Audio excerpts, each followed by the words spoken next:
But there's also a positive side to jealousy, motivated by love. You see, God's jealousy means He loves you so much, child of God, that He will tolerate no rivals.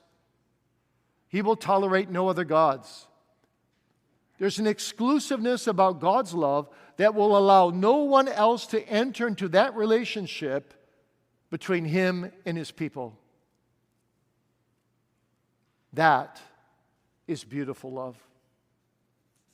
You know, the expression free love was coined back in the 1960s. That expression has fallen out of vogue, but not out of practice.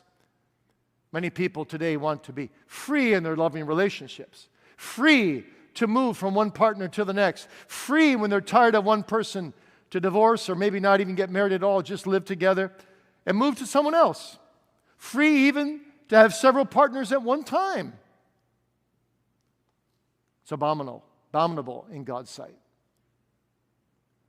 So from the 1960s onward, there's been in secular society a completely new understanding of love. A love that has no restrictions, no requirements, no exclusiveness in its relationship. But you see, God says, my love demands response. My love demands exclusivity. My love demands obedience. And so from the verses we didn't read, 16 through 26, there are all these different things that God lists about being faithful to Him. Several of them are just a small digest of the Ten Commandments, saying, this is the way you shall live, Israel.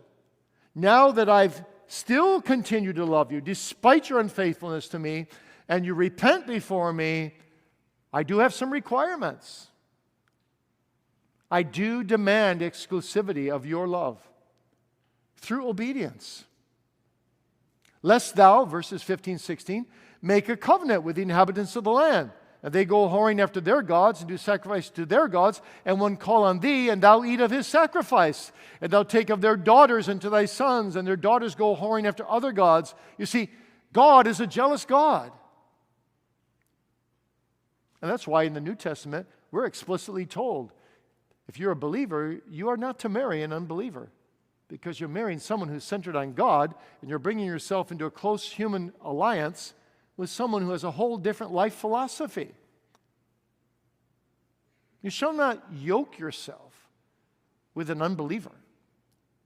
You shall not yoke yourself to any other god.